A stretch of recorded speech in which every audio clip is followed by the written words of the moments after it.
बात करते हैं गंदम के हवाले से। पंजाब हुकूमत की नाअहली सामने आई है, किसानों के लिए वबाले जान बन गई। गंदम की काश्त करीब आई तो डीजल बहरान भी सर उठाने लगा। किसानों के लिए बड़ी परेशानी पैदा होने लगी। गंदम की काश्त के करीब डीजल बहरान पैदा होने से पैदावार कम होने के खदशात पैदा होने लगे हैं। बात कर रहे हैं गंदम के हवाले से। पंजाब हुकूमत की नाअहली किसानों के लिए वबाले जान बन गई। गंदम की काश्त करीब आई तो डीजल बहरान भी सर उठाने लगा। किसानों के लिए बड़ी परेशानी पैदा होने लगी। गंदम की काश्त के करीब डीजल बहरान पैदा होने से पैदावार कम होने के खदशात पैदा होने लगे। बात कर लेते हैं अब्दुल रहमान से। बताइएगा अब्दुल रहमान। जब बात करें यहाँ पर हुकूमती नाअहलियों का, तो वो दिन ब दिन बढ़ती ही चली जा रही है, जिसकी वजह से हर शोबा मुतासर हो रहा है और स्पेशली जो एग्रीकल्चर का शोबा है वो बुरी तरह से मुतासर हो रहा है। अभी यहाँ पर डीजल की शार्टेज होने लगी है और इसमें जो गंदम की काश्त है वो करीब है, गंदम की काश्त शुरू हो चुकी है। दूसरी जानब डीजल की शार्टेज की वजह से मसाइल पैदा होने शुरू हो गए हैं। तो इस हवाले से हम बात करते हैं। ये सब बताइएगा किन मसाइल का सामना आ रहा है किसानों को। बिस्मिल्लाहिर्रहमानिर्रहीम जी, असल में पिछले दिनों जो सैलाब आए उसकी वजह से पहले ही किसानों की कमर टूटी हुई है और सैलाब ने किसानों की कमर तोड़ दी थी। तो बहुत सा पाकिस्तान का ऐसा रकबा जहाँ पे अभी तक पानी खड़ा है वहाँ पे गंदम काश्त नहीं हो सकती, लेकिन जो रकबा बचा है वहाँ पे किसानों को गंदम काश्त करने में शदीद मुश्किलात का सामना है, क्योंकि एक तो डीज़ल के रेट बड़े इंक्रीज़ हो गए हैं और दूसरे नंबर पर डीज़ल मिल भी नहीं रहा, जिस वजह से किसान जो है परेशान है। और ये पीक सीज़न है और पाकिस्तान को जो है, अगर गवर्नमेंट ने इस सिलसिले में कोई ऐसा मुस्बत और फौरी इकदाम ना किया तो पाकिस्तान को फिर पहले ही गंदम इंपोर्ट करनी पड़ रही है पिछले 2 सालों में, और मज़ीद गंदम इंपोर्ट करके ज़र मुबादला के ज़खायर जो है वो मज़ीद कमतर होते चले जाएंगे। मैं ये समझता हूँ कि गवर्नमेंट को फौरी तौर पर इस तरह तवज्जो देनी चाहिए और जो डीज़ल के मामलात और दीगर जो किसानों की मुश्किलात है उनका हल करना चाहिए, ताकि गंदम जो है बर वक्त काश्त हो सके और पाकिस्तान जो है वो गंदम में खुद कफील हो सके। इस हवाले से ये बड़ी एक अहम बात है कि यहाँ पर फार्मर्स को बजाय सहूलियात देने के उसको मुश्किलात का शिकार बनाया जा रहा है और उसकी वजह से पिछले बरस भी गंदम की शार्टेज हुई थी। शुक्रिया अब्दुल रहमान, आगाह कर रहे थे।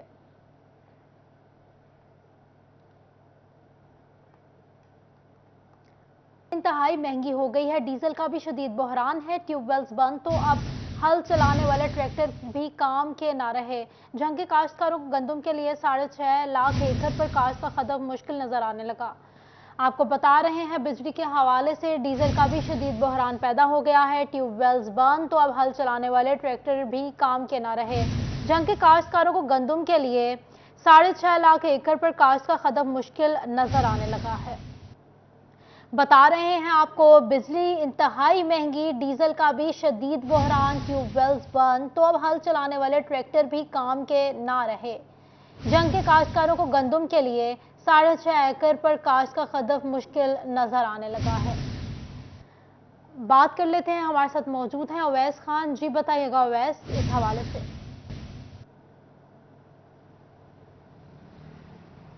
बिल्कुल, बिजली महंगी होने के बाद अब डीजल की मसनूई किल्लत ने भी सर उठाने शुरू कर दिया है, जिसके बायस जो है काश्तकारों को मुश्किलात का सामना करना पड़ रहा है। काश्तकार जो है वो गंदम की बुवाई के हवाले से 6.5 लाख एकड़ पर काश्त का टारगेट जो है वो दिया गया है जिला जंग को। ताहम जो है इस हवाले से बुआई का अमल मुतासर होने का भी अंदेशा है। इस हवाले से डॉक्टर अब्दुल जब्बार मौजूद हैं, इनसे बात करेंगे। सर बताइएगा, किसान रहनुमा भी हैं, आप जो है पेट्रोल पंप एसोसिएशन के अंदर भी शामिल हैं, क्या समझते हैं क्या मुश्किलात दरपेश हो सकते हैं काश्तकारों को इस मौजूदा सूरत हाल में? जी, बिस्मिल्लाहिर्रहमानिर्रहीम। आजकल ये नवंबर का महीना ख़ुसूसी तौर पर वस्ती पंजाब के अंदर गंदम की बिजाई का महीना है और इस वक्त बिजाई जो है वो पीक पर है। इसमें अमूमन छोटी कंपनियां जो हैं, प्राइवेट कंपनियां, वहाँ डीज़ल की शार्टेज किसान महसूस कर रहे हैं और बाज़ औक़ात उन्हें डीज़ल नहीं मिलता। लेकिन अल्हम्दुलिल्लाह पीएसओ की कंपनी जो है वो डीज़ल सप्लाई कर रही है, पेट्रोल दे रही है। हस्बे ज़रूरत किसानों को भी 24 घंटे सप्लाई दी जा रही है, क्योंकि आजकल काश्त जो है वो तो 24 घंटे रात को भी होती है, दिन को भी हल चलता है, ट्रैक्टर चलते हैं और जनरेटर चलते हैं, पीटर इंजन चलते हैं। तो इसलिए उनकी डीज़ल की सप्लाई जो है पीएसओ कंपनी की तरफ से अल्हम्दुलिल्लाह मुसलसल जारी है। हस्बे ज़रूरत किसानों को भी फराहम की जा रही है, लेकिन कुछ प्राइवेट कंपनियों की तरफ से मुश्किलात का सामना किसानों को दरपेश है। सर किसान भी मौजूद हैं, इनसे बात करेंगे। बताइएगा फिर डीजल न मिलने की वजह से क्या मुश्किलात का सामना करना पड़ सकता है काश्तकारों को? पीओ साहिब हुकूमती जितना हम पे चुनाव मिल रहा है आम मुताबिक ज़रूरत है वो बरता रहे हैं। कि साडा दिन रात फसल की बिजाई असी काश्त कर रहे हैं, कोई दुनिया कंपनियों को नहीं मिल रहा। उन्हें फर्क किया असी जी इतने पहली दफ़ा भी या दूसरी दफ़ा भी सानू ये कुछ ना कुछ हो काफ़ी सारा साढ़े नाल ताउन कर रहा है। देहातों के अंदर जो डीजल अगर फराम नहीं किया जाता तो कितनी मुश्किल होगी गंदम की काश्त करना है। गंदम की काश्त दिन पर रात गड्डियां चलदियां सी, वो दिने कुछ जिन्होंने मिलता है वो दिने चलेंदे ने, जिन्होंने रात में मिलता है गड्डियां नहीं रोक रही। आस्ता आस्ता जिमें भी जरूरत मुताबिक वो मिलता पाया सी उन्हों का बिजाई कर रहे हैं। प्रशासन का कहना है कि जहाँ पे जो है वो जो है पीएसओ की जानिब से सिर्फ जो है वो डीजल की फराहमी का अमल जो है जारी किया गया है, जबकि निजी कंपनियों की जानिब से जो है डीजल की फराहमी में तातुल का शिकार है, मुश्किलात का शिकार है। अवैस अपडेट कर रहे थे, बहुत शुक्रिया अवैस आपका।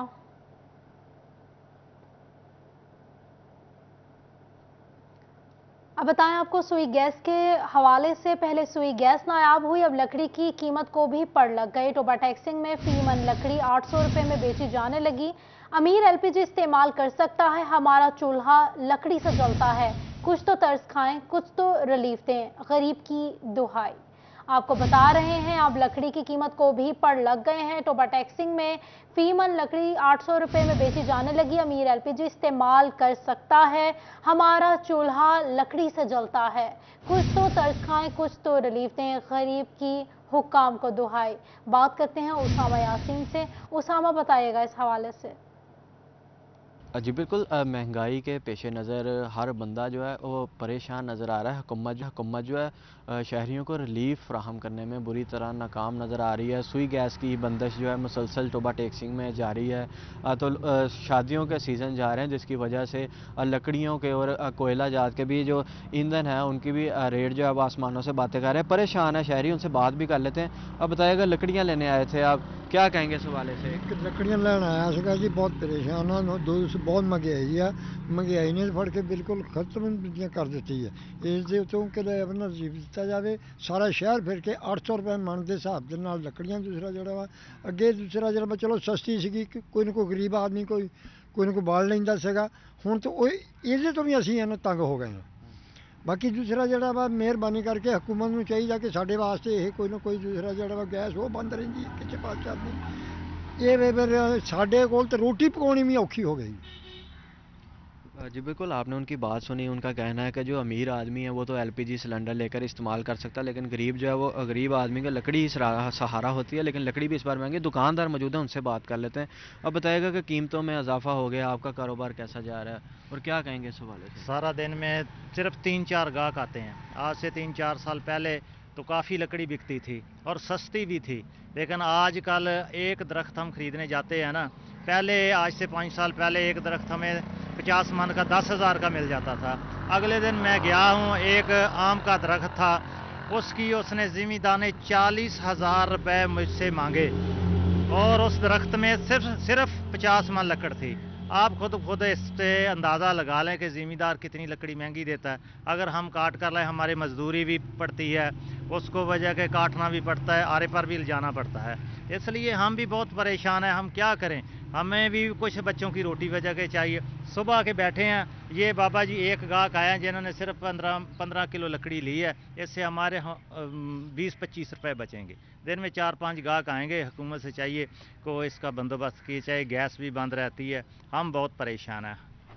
जी बिल्कुल, आपने उनकी दुकानदारों की भी बात सुनी, उनका भी यही कहना। बहुत शुक्रिया उसामा, हमें अपडेट कर रहे थे। यहाँ बात कर लेते हैं टेक्सटाइल इंडस्ट्री के हवाले से। फैसलाबाद में टेक्सटाइल इंडस्ट्री पर स्याह बादल छाने लगे हैं। करोड़ों रुपए की मशीनरी चंद रुपयों में स्क्रैप के भाव बिकने लगी। अहम तरीन प्रोसेसिंग सेक्टर, कभी गैस बंदिश, कभी महंगे केमिकल्स के जद में टेक्सटाइल इंडस्ट्री की अहम तरीन चेन टूटने पर पूरा शबा बहरान में जाने लगा है। एक के बाद एक प्रोसेसिंग यूनिट बिकने लगा तो लोहे की कीमत भी गिर गई। फी किलो 130 रुपए से जायद बिकने वाला लोहा 100 रुपए से भी कम का हो गया है। इसी हवाले से बात कर लेते हैं, हमारे साथ मौजूद। जी बिल्कुल, टेक्सटाइल का बहरान इतना बड़ा कि इस वक्त टेक्सटाइल इंडस्ट्री प्रोसेसिंग यूनिट मुकम्मल तौर पे बंद और बंद होने के बाद कबाड़ के भाव बिकने लगे हैं। जो कि 100-150 से भी ज़ायद बिकने वाला कबाड़ इस वक्त जो है ज़्यादा फैक्ट्रियां बिकने और ज़्यादा मार्केट में लोहा आने की वजह से कीमत 100 रुपये से भी गिरती हुई नज़र आ रही है। पीछे देखें, ये वही इंडस्ट्री थी जो लगती थी, आज उसे काटा जा रहा है और उसे काट कर बेचने के लिए लेके जाया जा रहा है। मुजम्मिल साहब मौजूद हैं। साहब क्या सूरत हाल है? प्रोसेसिंग सारी बंद हो चुकी है, बड़ी अलार्मिंग सूरत हाल है। मुझे एक शेर याद आ गया, इब्ने मरियम हुआ करे कोई, मेरे दुख की दुआ करे कोई। अब तो इतने दर्दनाक हालात आ चुके हैं कि अरबों रुपए की ये फैक्ट्री और करोड़ों रुपए हम टैक्स देते हैं, लेकिन हालात देखें कि मशीनरी कट रही है और तराजू में बिक रही है और इनकी कीमत जो है वो 100 रुपए से भी गिरती हुई नजर आ रही है। अच्छा, आप इसका काम करते हैं, इतनी कीमत क्यों आकर 100 से भी नीचे अगर लोहा बिकेगा? ये तो अरबों की फैक्ट्री थी। सर, ये एक एक मशीन की वैल्यू जो है ये करोड़ों में है। जब हम ख़रीदने जाते हैं, इसको लगाने जाते हैं, तो अगर इसकी किसी और अदारे को ज़रूरत नहीं है तो फिर इसका एक ही गाहक है कि वो कबाड़ में ये जाएगी। तो कबाड़ में ये जब सेल होती है तो फिर इसके मुख्तलिफ TR, गार्डर्स, एंगल, सरिया और रोलिंग मिलों में चली जाती है और इसकी बहुत सारी प्रोडक्ट्स बनती हैं। अभी सूरत हाल कुछ इस तरह से है कि 130 रुपये किलो रेट था मार्केट का, तो आप बिलीव करें भी 100 रुपये में भी इसका कस्टमर नहीं है, क्योंकि उधर रोलिंग मिलों की पोजीशन ये है कि एक हद तक आप अपनी खरीदारी कर सकते हैं, तो उससे ज़्यादा नहीं हो रही। तो वो सारी मिलें जो हैं वो पहले से ही ठुसी हुई हैं और लदी हुई हैं और पहले से ही, और भाईजान ये हम और किसी को दे नहीं सकते, इंडस्ट्री बंद हो गई। बिल्कुल, इंडस्ट्री बंद हो चुकी है। ये देखें पीछे, अगर ये बिकनी होती, आगे किसी यूनिट के पास जानी होती, यहाँ से उठाते, इसे लेके जाते, इसे काटा जा रहा है, काट के लेके जाया जा रहा है, जो कि सबसे ज़्यादा अफसोसनाक सूरत हाल है। और पीछे देखें, नहीं मगर दिखा सके आपको, पीछे वीरान पूरा ये कट चुकी है, ये आगे वाली अब कटने के मराहल में दाखिल हो चुकी है, जिसको काट काट कर पीसीज के अंदर लेके जाया जा रहा है ताकि आसानी से शिफ्ट की जा सके। उन मालिक को यहाँ मौजूद होना भी नहीं चाहिए, उन मालिकान के ऊपर क्या बीती होगी जब ये इतने बड़े। शुक्रिया बिलाल अपडेट करने के लिए। टोबा टैक्सिंग जिला में 75 करोड़ रुपए से ज्यादा के तरक्याती फंड्स का काम आखिरी मराहल में दाखिल हो गया है। डेप्यूटी कमिश्नर चौधरी मोहम्मद अरशद बदर ने महकमा बिल्डिंग से जिला में जारी तरक्याती स्कीमों की तफसीलात तलब कर ली। वक्त से पहले काम मुकम्मल करने की भी हिदायत जारी कर दी गई। मुबशर हसन नकवी हमारे साथ मौजूद हैं, इनसे मजीद इसी पर बात कर लेते हैं। बताइएगा मुबशर।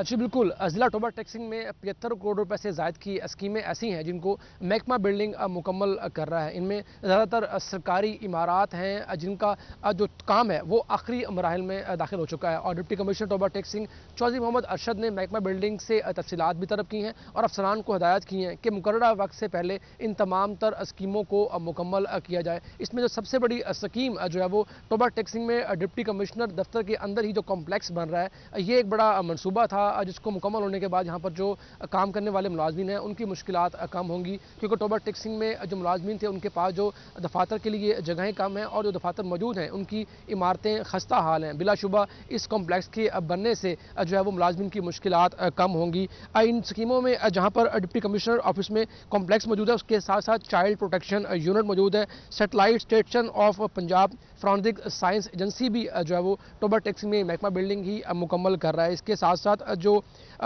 डिस्ट्रिक्ट पब्लिक प्रोसिक्यूटर की बिल्डिंग है इसको भी महकमा बिल्डिंग मुकम्मल कर रहा है, जिसकी इमारत तकरीबन 80% मुकम्मल हो चुकी है। जबकि जुडिशल कम्प्लेक्स पीर महल और PHP यूनिट चक नंबर 270 जो गाफ बे है इसको भी महकमा बिल्डिंग ही मुकम्मल करेगा। ताहम इन तमाम तर नई इमारत के बनने के बाद मुलाजमीन की मुश्किलात कम होंगी। डिप्टी कमिश्नर चौधरी मोहम्मद अरशद बदर का ये कहना है कि हुकूमत पंजाब की भी ये कोशिश है कि मुलाजमीन को बेहतर माहौल फराहम किया जाए। इस हवाले से जो टोबा टैक्सी बहुत शुक्रिया मुबशर आगाह करने के लिए। लॉन्ग मार्च की वजह से कारोबार भी मुतासर होने लगा है। फैसलाबाद में कपड़ा मार्केटों के ताजिर परेशान हैं। मजदूर ने फाका कशी का शिकवा कर डाला। फजील अहमद हमारे साथ मौजूद हैं। जी फजील अहमद, क्या कहते हैं मजदूर, बताइएगा। आज बिल्कुल फैसलाबाद की मार्केटों के अंदर कारोबारी सूरत हाल बिगड़ने के बाद जो मार्केटों के अंदर मजदूरी करने वाले मजदूर हैं वो भी शदीद परेशान हैं। मजदूरों का कहना है कि इस वक्त कारोबारी हालात जो हैं वो बेहतर ना होने की वजह से जो यहाँ पर मजदूरी करने के लिए आते हैं सारा दिन फारिग बैठकर घरों पर जाने पर मजबूर होते हैं। घरों का सर्कट चलाना मुश्किल हो चुका है। मजदूर मेरे साथ मौजूद हैं, उनसे पूछते हैं क्या कहते हैं। जी बताइएगा, क्या कहेंगे, कारोबार की क्या सूरत हाल है, दिहाड़ी लगती है या नहीं लगती? कारोबार के लिहाज से हम ये कहेंगे कि हालात इतने ख़राब हो गए हैं, ये जो हंगामे चल रहे हैं, ये जो मतलब कारकुन जो हैं जुलूस निकाल रहे हैं, उनकी वजह से कारोबार इतने ख़त्म हो गए हैं, बंद हो चुके हैं कि कोई भी दिहाड़ी लगने का कोई चांस ही नज़र नहीं आ रहा। सुबह से लेके हम शाम तक यहाँ पर बैठ के चले जाते हैं, ना कोई काम है, ना कोई कारोबार है, ना कुछ खाने के ना पीने के लिए कोई एहतमाम नहीं। जी बिल्कुल, सारा दिन फ्री यहाँ पर बैठकर घरों को जाने पर मजबूर हैं और भी मजदूर हैं। जी आप बताइएगा, क्या कहेंगे, दिहाड़ी लगती है या नहीं? दिहाड़ी भाई नहीं लगती, किसी वेले नहीं जाइदा, किसी वेले नहीं लगती है। गुजारा कैसे होता? गुजारा ऐसे ही किसी को फड़ के लैके गुजारा कर लीदा भाई। क्या मुतालबा करेंगे? मुतालबा यही है भी दिहाड़ी लगनी चाहिए है, दिहाड़ी नहीं लग रही। अच्छा, बिल्कुल मजदूरों का कहना है कि कारोबारी हालात जो हैं वो बेहतर होने चाहिए ताकि मजदूर आसानी से अपने बच्चों के लिए रोजगार। फजील अपडेट कर रहे थे, बहुत शुक्रिया फजील आपका। बात कर लेते हैं सरकारी स्कूलों के हवाले से। पंजाब हुकूमत सरकारी स्कूलों में बच्चों के लिए क्लासरूम्स ना बना सकी। फैसलाबाद चक 66 धंधा के government girls higher secondary school में 2300 तुलबात कमरे सिर्फ 4 हैं। तुलबात खुले आसमान तले तालीम जारी रखने पर मजबूर हैं। बात करते हैं जहांगीर अशरफ से। जहांगीर, बताइएगा इस हवाले से। जी, सरकारी स्कूल्स की अगर बात करें तो गवर्नमेंट आज के दौर में भी बच्चों को जो सहूलियात है वो फराहम करने में नाकाम नज़र आती है। गवर्नमेंट हायर सेकेंडरी स्कूल जो लड़कियों का स्कूल है 66 दादरा में, वहाँ पर बच्चों के बैठने के लिए जो कमरे हैं उनकी शॉर्टेज है, जिसके बायस अक्सर क्लासेस जो हैं वो खुले मैदान में या दरख्तों के साए में बैठकर तालीम जारी रखने पर मजबूर हैं। गर्मी हो या सर्दी हो, उनको इन्हीं हालत में बैठकर पढ़ना जो है वो उनकी मजबूरी है और टीचर भी इन्हीं हालात में बच्चों को पढ़ा रहे हैं। बच्चों से बात करते हैं जो इस वक्त खुले मैदान में बैठे हैं कि कितना मुश्किल होता है उनको इस तरह के हालात में पढ़ना जब उनके पास छत नहीं है, फर्नीचर नहीं है। क्या कहते हैं बच्चे? आप बताएं कि हमारे गवर्नमेंट स्कूल्स में गवर्नमेंट बड़े दावे करती है, लेकिन आज के दौर में भी आपके पास छत नहीं है, फर्नीचर नहीं है, इसी तरह से सर्दी आगे ज़्यादा होगी तो कितना मुश्किल होगा पढ़ाई जारी रखना इस तरह के हालात? मेरा नाम अरूज अलीम है और मैं गवर्नमेंट स्कूल की तालबा इलम हूँ। हमारे पास कमरों की शदीद कमी है, जिसकी वजह से हम बाहर बैठना हमें पड़ता है, हमें बहुत मुश्किलात का सामना है। आगे सर्दी आ रही है, इस वजह से मैं गवर्नमेंट से अपील करती हूँ कि हमारे स्कूल को कमरों के लिए फर्नीचर और बाकी चीज़ें दे, जिसकी वजह से बच्चे अच्छी तालीम हासिल कर सकें। मैं गवर्नमेंट की शुक्रगुजार होगी अगर वो हमें ये सारी चीज़ें फराहम करेगी। बिल्कुल यकीनी तौर पर बच्चों का मुतालबा जो है वो यही है कि जिन जिन स्कूल में कमरों की शॉर्टेज है वहाँ पर बच्चों के बैठने के लिए नए कमरे भी बनाए जाएँ, फर्नीचर भी दिया जाए। टीचर से बात करते हैं कि कितना मुश्किल होता है इस तरह के हालात में, क्योंकि इस तरह के हालात में जब बच्चों की क्लास को पढ़ाएं तो उनका तवज्जो जो है वो इधर उधर भटकती रहती है। तो कितना टीचर के लिए मुश्किल होता है कि अगर स्कूल में कमरों की शॉर्टेज हो तो कितना मुश्किल है बच्चों को पढ़ाना भी काफ़ी मुश्किल है। और फिर ये कि ख़ास तौर पर जो मैथ की, साइंस की क्लासेस जो इतना इम्पॉर्टेंट सब्जेक्ट है, उसके लिए फिर हमें बोर्ड हो, बच्चों की तवज्जो भी हो, बाकायदा आखिरी बच्चे तक जो है आवाज़ नहीं जाती, खुले आसमान तले ये बैठे होते हैं, तो इसलिए जो है वो काफ़ी मुश्किल है। इनके लिए कमरे जो है वो लाजमी है। कमरों के बगैर जो है वो बच्चों का जो है वो बाहर जो है वो सही तरह जिसे कहते हैं ना सही लर्निंग जो है वो हम नहीं करवा सकते। बिल्कुल यकीनी तौर पर जो लर्निंग का एक एनवायरनमेंट है वो खुले मैदान में नहीं बन पाता, क्योंकि वाइट बोर्ड की ज़रूरत भी पड़ती है और ना सिर्फ क्लासरूम का एनवायरनमेंट ज़रूरी है बल्कि छत और फर्नीचर अगर ना हो तो बच्चे जो हैं वो नफसियाती तौर पर भी दूसरे बच्चों से थोड़ा सा पीछे रह जाते हैं। इस हवाले से इस स्कूल में यकीनी तौर पर मज़ीद 4 से 5 कमरों की ज़रूरत है और इसके साथ साथ जो साइंस की लेबॉर्ट्रीज़ है वो भी गवर्नमेंट की तरफ से ताहाल इस स्कूल में फराहम नहीं की गई, जिसके बाद साइंस पढ़ने वाले बच्चे जो हैं वो अमली तालीम से महरूम हैं। बच्चों का और असातिज़ा का यही मुतालबा है कि गवर्नमेंट। जहांगीर अपडेट कर रहे थे, बहुत शुक्रिया जहांगीर आपका।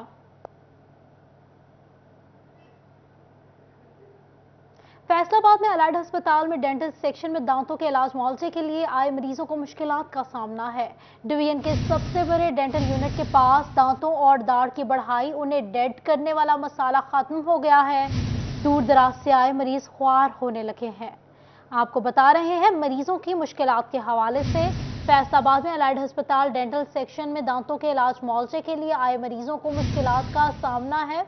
डिवीजन के सबसे बड़े डेंटल यूनिट के पास दांतों और दाढ़ की बढ़ाई उन्हें डेड करने वाला मसाला खत्म हो गया है।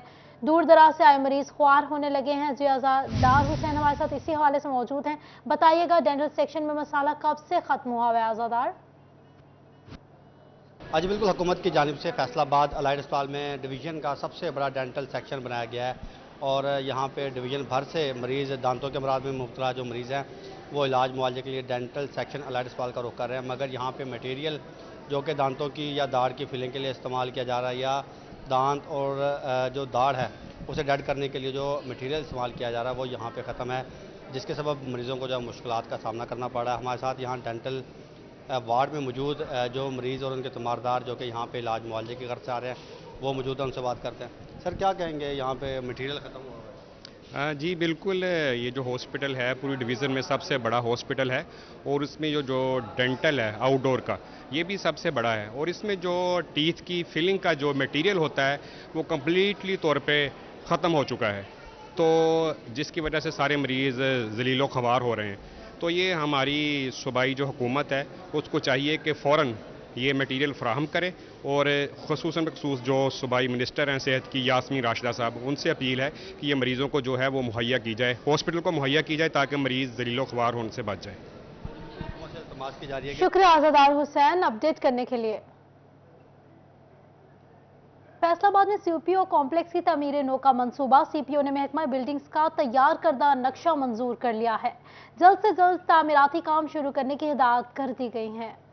आपको बता रहे हैं फैसलाबाद में सीपीओ कॉम्प्लेक्स की तमीर नो के मंसूबे के हवाले से मजीद बात कर लेते हैं इमरान असलम से। इमरान बताइएगा। जी बिल्कुल, फैसलाबाद में सीपीओ कॉम्प्लेक्स की तमीर नो के मंसूबे के हवाले से सीपीओ फैसलाबाद की जानब से महकमा बिल्डिंग का तैयार करदा नक्शा मंजूर कर लिया गया है। सीपीओ फैसलाबाद की जानब से सीपीओ कॉम्प्लेक्स की तमीर नो के लिए महकमा बिल्डिंग की जानब से जो लेआउट और डिज़ाइन तैयार किया गया था वो मंजूर किया गया है और इसी तनाज़र में जो है वो सीपीओ फैसलाबाद की जानब से महकमा बिल्डिंग को मरासला जारी किया गया है। मरासले में हदायत जारी की गई हैं कि नक्शा मंजूर कर लिया गया है, एज सुन एज पॉसिबल जो है वो सीपीओ फैसलाबाद कम्प्लेक्स की तमीर नो के है उसके हवाले से जो है वो काम शुरू किया जाए। अगर हम बात करें तो सीपीओ कम्प्लेक्स फैसलाबाद के लिए 9 कनाल अराजी मुख्तस है और CPO complex Faisalabad Lahore CPO complex की तर्ज का बनाया जाएगा, जिसके लिए जो है वो 31 करोड़ से ज़ायद के फंड्स मुख्तस हैं और इसमें जो है वो सीपीओ कम्प्लेक्स के साथ साथ जो है वो दीगर पुलिस के हवाले से जो है वो वहाँ पर दफातर भी होंगे, जिसमें जो है वो अंडरग्राउंड पार्किंग, पुलिस दफ्तरी स्टाफ, कॉन्फ्रेंस रूम और इसके साथ साथ एसएसपी एडमिन, इंक्वायरी ऑफिस, मस्जिद, 4 स्टोरी बिल्डिंग होगी और लेडीज़ कम्प्लेक्स सेल और पेंशन ब्रांच, सिक्योरिटी ब्रांच भी इस सीपीओ कम्प्लेक्स में जो है वो शामिल होंगी। अभी सीपीओ कम्प्लेक्स के नक्शे के हवाले से जो है वो सीपीओ फैसलाबाद की जानब से मंजूरी दी गई और जो तरमीम शुदा नक्शा था वो मंजूर कर लिया गया है और महकमा बिल्डिंग फैसलाबाद को हदायत जारी की गई हैं कि जल्द से जल्द जो है वो सीपीओ। बहुत शुक्रिया इमरान असलम अपडेट करने के लिए। अब बात कर लेते हैं रेलवे ऑनलाइन सिस्टम की खराबी के हवाले से। तो 24 घंटे बाद रेलवे ऑनलाइन सिस्टम खराबी दूर कर दी गई। रेलवे ऑनलाइन सिस्टम खराबी की वजह से रेलवे का बड़ा खसारा। रेलवे ऑनलाइन खराबी के बाद स्टेशन को एक रोज में 25 लाख रुपए का खसारा हुआ। स्टेशन इंतजामिया ने रेलवे हेडक्वार्टर को आगाह कर दिया। बात कर लेते हैं अवैस अली से। अवैस अली बताइएगा इस खसारे से मुतालिक।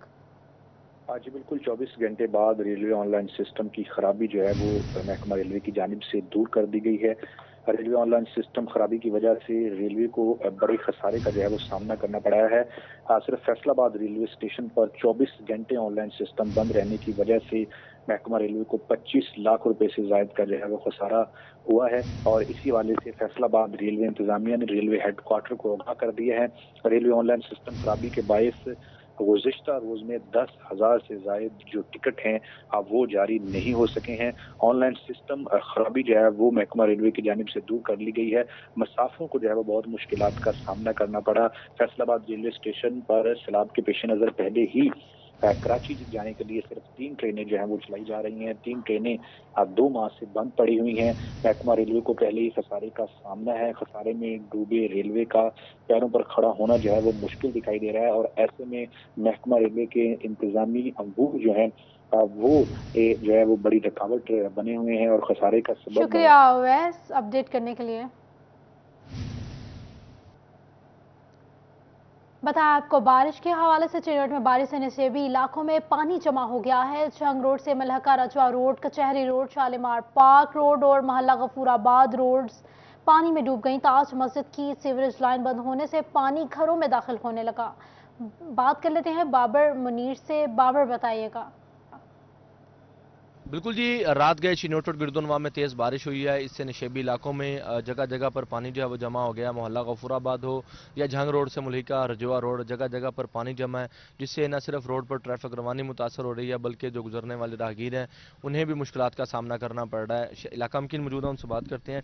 क्या कहेंगे, इस यहाँ पर तो पहले सीवरेज का पानी जमा रहता है? ऐसा ही है, जब थोड़ी सी बारिश होती है तो पानी जो है ना बहुत ज़्यादा यहाँ पे, ये पानी जो है ना 10-10 दिन तक ऐसे जमा रहेगा।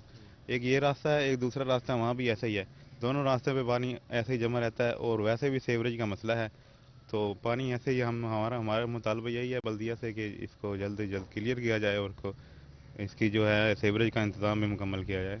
बिल्कुल जी, इलाका मकीन जो है वो मुतालबा कर रहे हैं, चूँकि देखने में आया है कि ये नशेबी इलाके हैं और यहाँ पर पानी जो है वो जमा रहता है, जिस वजह से न सिर्फ सीवरेज का मसला है बल्कि रात जो बारिश हुई है उससे भी जगह जगह पर जो है वो पानी जमा हो गया और अहले इलाका को गुजरने में मुश्किलात का सामना करना पड़ रहा है। रोड पर ट्रैफिक रवानी मुतासर हो रही है। शुक्रिया बाबर अपडेट करने के लिए।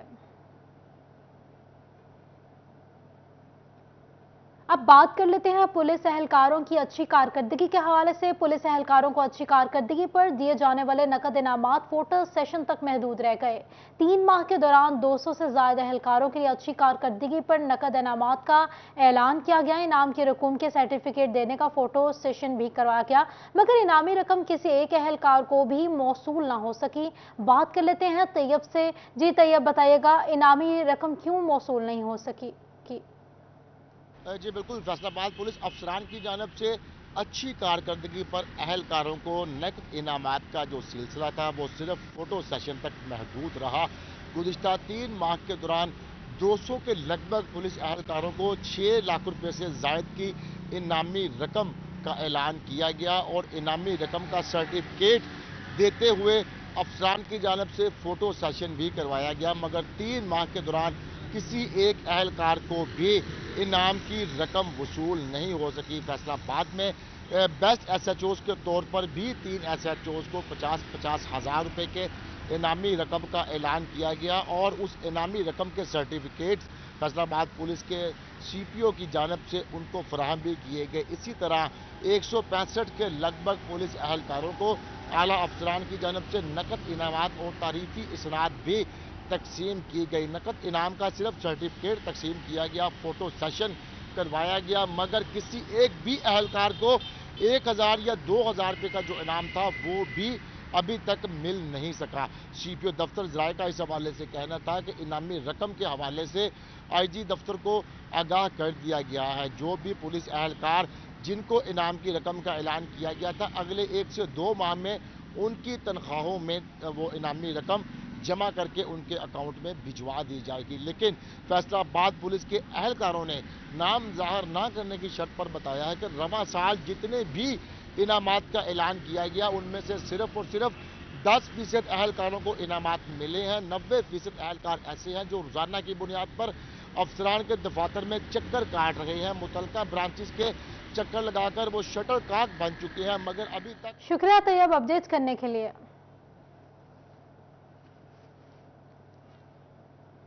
पाकिस्तान तहरीक इंसाफ के लॉन्ग मार्च का चौथा रोज PTI secretary general Asad Umar की क़यादत में गटवाला रोड से मार्च झुमरा तक पहुंच गया। मकामी कायदीन और कारकुनों की बड़ी तादाद भी मार्च में शरीक है। आइए आपको बराह रास्त लिए चलते हैं। हम लोग अपने हकूक के लिए मिट जाने वाले हैं। हम इस तरह की साजिशों से इंशाल्लाह बिल्कुल नहीं डरेंगे।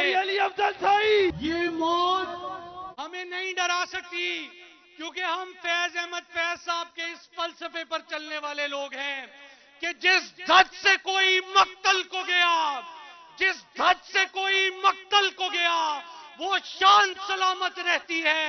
ये जान तो आनी जानी है, इस जान की तो कोई बात नहीं। ये आपकी और हमारी खुशनसीबी है कि हमें खान साहब की सूरत में एक अहल और न डर के आदत मयसर आई।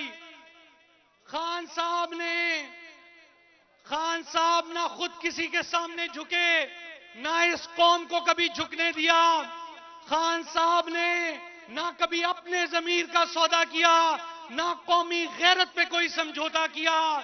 खान साहब वो खुश नसीब शख्स हैं जिन्होंने हमेशा अपने ख्वाब की ताबीर पाई है। तो मुझे उम्मीद है कि इंशाल्लाह वो आपके ख्वाब भी टूटने नहीं देंगे। भाइयों, खान साहब जब इंशाल्लाह आखिरी कॉल देंगे तो मेरी आपसे एक दरखास्त है कि आपने मेरे लिए नहीं निकलना, आपने असद उमर साहब के लिए नहीं निकलना, ना ही आपने खान साहब के लिए निकलना है, आपने अपने लिए निकलना है, आपने अपनी आने वाली नस्लों के लिए निकलना है, आपने पाकिस्तान को हकीकी आजादी दिलाने के लिए निकलना है, पाकिस्तान को एशियन टाइगर बनाने के लिए निकलना है, पाकिस्तान को अंधेरों से निकाल के उजालों में ले जाने के लिए निकलना है। क्योंकि वक्त की किल्लत है, तो इस दुआ, अज़्म और यकीन के साथ मैं आपसे इजाजत चाहूंगा कि वो संगे गिरा जो हायल है, वो संगे गिरा जो हायल है, रास्ते से हटाकर दम लेंगे। हम राह वफा के राहरू हैं, मंजिल ही पे जाके दम लेंगे।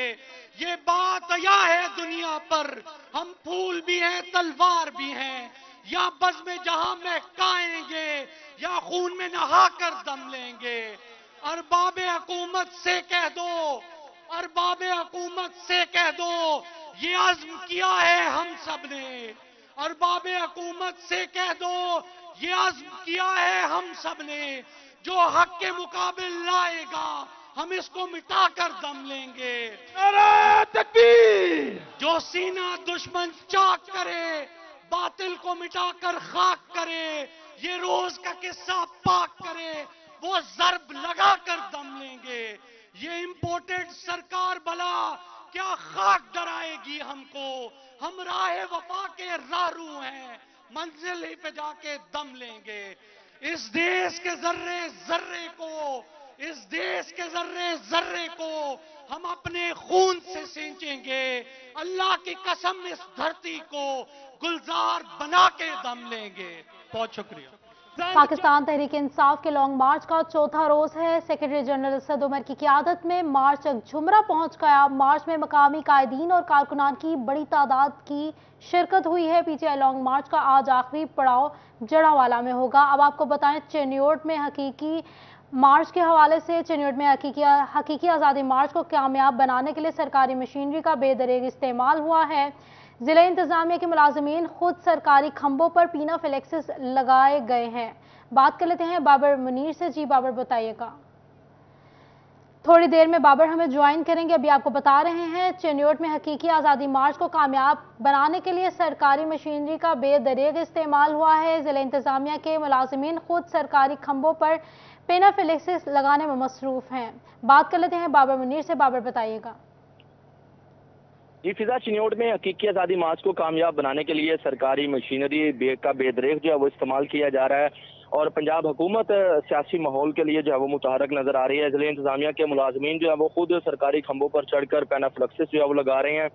इसी तरह सरकारी मशीनरी, सरकारी जो ड्राइवर्स हैं और सरकारी एहलकार शहर भर में तहरीक इंसाफ के पेनाफ्लेक्सेस लगाने में जो है वो मसरूफ है। ये फुटेज जो हमें मसूल हुई है उसमें सब मेन सरगोदा रोड पर ये पेनाफ्लेक्सेस जो है वो लगाए जा रहे हैं। शुक्रिया बाबर अपडेट करने के लिए। पाकिस्तान तहरीक इंसाफ के लॉन्ग मार्च का 5वां रोज है। मकामी कायदीन और कारकुनान की बड़ी तादाद भी मार्च में शरीक है। PTI secretary general Asad Umar इस वक्त मार्च से खिताब कर रहे हैं। आइए आपको बराह रास्त लिए चलते हैं।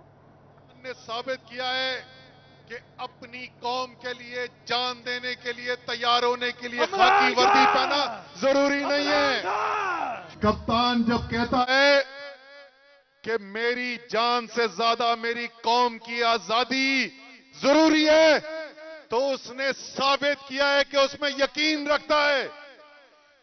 लेकिन जिस तरीके से कप्तान उसके बाद साबित कदम रहा है, जुमरे वालों खड़े रहोगे कप्तान के साथ? इंशाल्लाह खड़े रहेंगे। जो मुझे जज्बा नजर आ रहा है, खास तौर पे मुझे खुशी हो रही है, बेतहाशा नौजवान मुझे यहां पे नजर आ रहा है। नौजवानों, आपको पता है ना, कप्तान इस साल माशाल्लाह माशाल्लाह 70 साल का हो गया है। खान तो अपनी जिंदगी गुजार चुका है। वो ये जो सारी जद्दोजहद कर रहा है, जो अपनी जिंदगी खतरे में डाल के जद्दोजहद कर रहा है, वो नौजवानों आपके लिए कर रहा है, आपके मुस्तकबिल के लिए कर रहा है।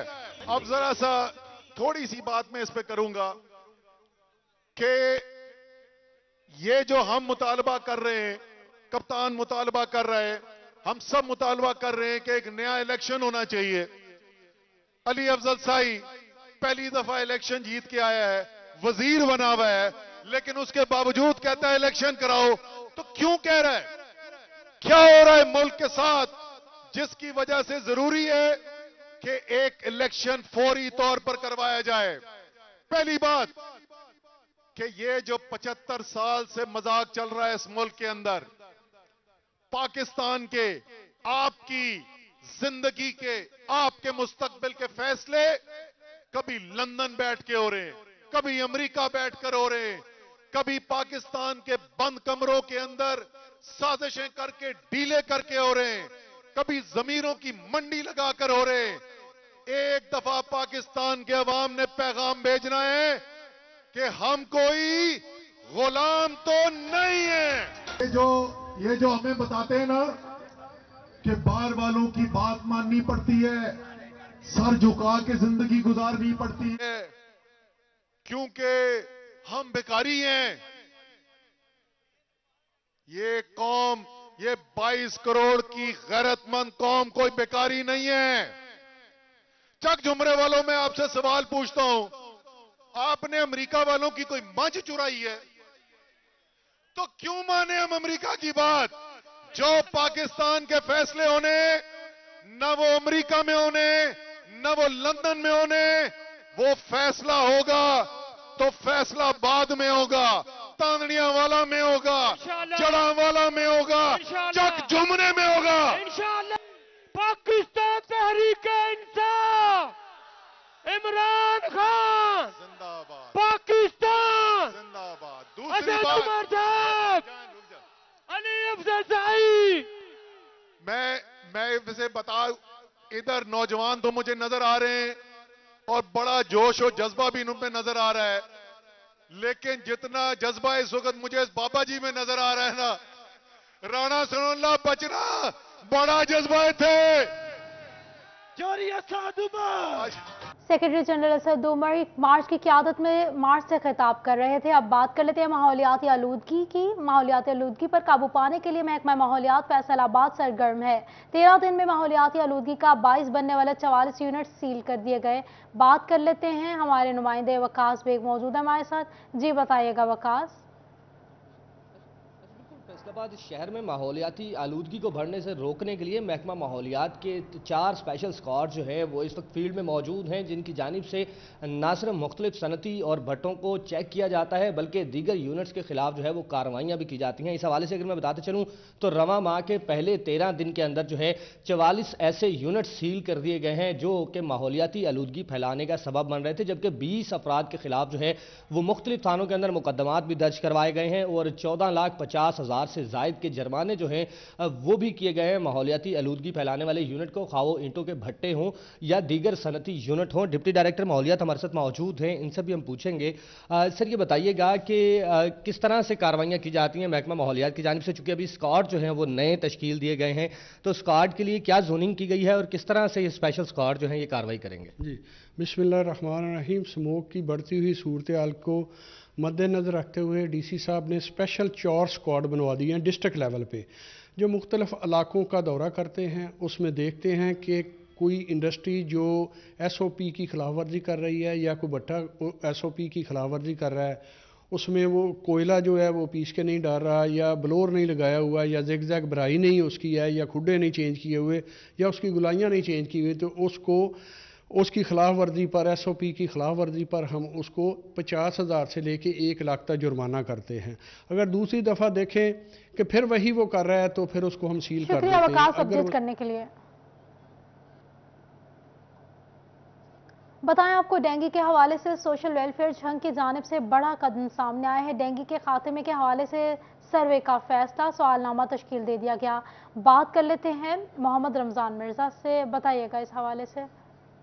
जी बिल्कुल, डेंगू की अफजाइश का जो ख़तरा है इस वक्त भी सर पे मंडला रहा है और इदारे इस हवाले से कोशां हैं कि डेंगू के ख़तरे से जो है वो निपटा जा सके और शहरियों में इस हवाले से आगाही भी फराहम की जा सके। सोशल वेलफेयर की जानिब से एक मुनफरिद एक्टिविटी जो है वो नज़र आ रही है कि जो मुख्तलिफ बच्चे जो हैं इनके मुख्तलिफ इदारों के अंदर तालीम जो है वो हासिल कर रहे हैं, उनके ज़रिए एक हाउस होल्ड सर्वे जो है वो कंडक्ट करवाया जा रहा है।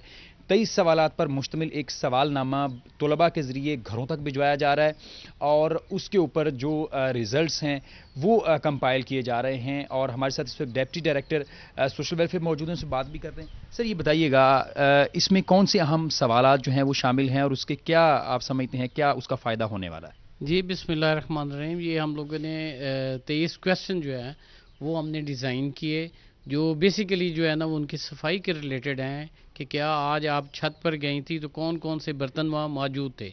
तो जब वो लिखेंगे तो उसके बाद अगला क्वेश्चन है कि क्या उसमें सब्ज़ा है और आप उसको रोज़ाना पानी कौन देता है, अम्मी देती है। इस किस्म के क्वेश्चंस का जो है ना वो हमने सवालनामा तैयार किया है और हमारे पास क्योंकि 350 के करीब हमारी फ़ीमेल हैं जो मुख्तलिफ ट्रेनिंग जो है ना वो लेती हैं और ख़वातीन के ही ज़िम्मे होती है सफाई सुथराई करनी। तो हम लोगों ने अपनी जो पाक शुक्रिया रमज़ान अपडेट करने के लिए। फैसलाबाद में सोशल वेलफेयर और बैतुल माल पंजाब के इदारे कसर बहबूद में ड्रेस मेकिंग के क्लासेस का आगाज़ हो गया। बात कर लेते हैं मरियम रजा से। मरियम, बताइएगा इस हवाले से। जी बिल्कुल, सोशल वेलफेयर के इदारे कसर बहबूद में जो है ड्रेस मेकिंग क्लासेस का जो है वो आगाज़ हो चुका है, जिसमें ख़वातीन की जानिब से जो है वो दाखिले तो जारी है, लेकिन उसके साथ साथ ख़वातीन को जो है रोज़गार कमाने में आसानियों के लिए, उसके साथ साथ उनको सिलाई कढ़ाई सिखाने के लिए, ताकि वो अपने आगे चलकर अपने आप को किसी पर बोझ बनने की बजाय मजबूत बना सकें और घर बैठ के जो है अपना रोज़गार कमा सकें। यहाँ पर ख़वातीन को जो है सिखाया जाता है। इस वक्त मेरे संग टीचर मौजूद हैं जो इनको यहाँ पर स्टिचिंग सिखाती हैं, ड्रेस मेकिंग सिखाती हैं। उनसे बात करने की कोशिश करते हैं। मैम, बताइएगा कि बच्चियों के यहाँ पर कितने कोर्स जो हैं वो होते हैं और उसके साथ साथ ख़वातीन को जो है वो मजबूत बनाने के लिए, एम्पावरमेंट देने के लिए यहाँ पे बहुत अच्छी काविश की जाती है। क्या कहेंगे इस बारे में?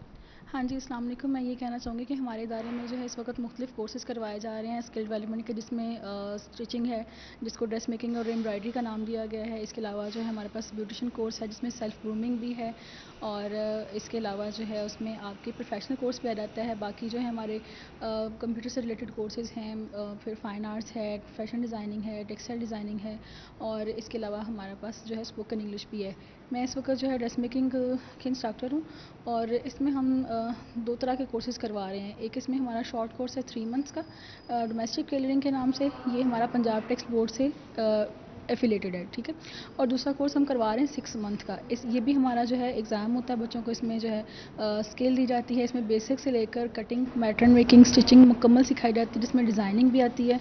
और ये बच्चे जो है जो ख़वातीन कम पढ़ी लिखी हैं वो घर में ये हुनर सीख के जो है अपनी इनकम को बढ़ा सकती हैं, अपनी फैमिली को सपोर्ट कर सकती हैं। और जो बाकी ख़वातीन हैं जो इसके अलावा डिग्री होल्डर हैं वो इंडस्ट्रीज़ में या यूनिट्स पे काम कर सकती हैं, अपना इदारा खोल सकती हैं, अपना बुटीक बना सकती हैं। ये हर बंदे की अपनी स्किल पर डिपेंड करता है। इस वक्त जो हमारे नए सेशन का स्टार्ट हो चुका हुआ है, ठीक है। इसमें अभी एडमिशन्स हो गए हैं और मज़ीद भी इसमें एडमिशन्स चल रहे हैं, ठीक है। तो ख़वातीन को चाहिए कि घरों से निकलें, जो इस वक्त फ्री हैं अपनी एजुकेशन से, उनको चाहिए कि एडमिशन लें ताकि जो है वो हुनर सीख सकें, अपने मुल्क की माशी हालत को बेहतर बनाएं, अपने घरों में अपने मेल को सपोर्ट करें, अपने बच्चों के लिए जो है इनकम को बढ़ाएं। जी बिल्कुल, कहना था कि ख़वातीन को जो है वो अपनी माशी हालत बेहतर करने के लिए जो पढ़ी लिखी है। शुक्रिया मरियम अपडेट करने के लिए। न्यूज़ स्टूडियो से फिल वक्त इतना ही।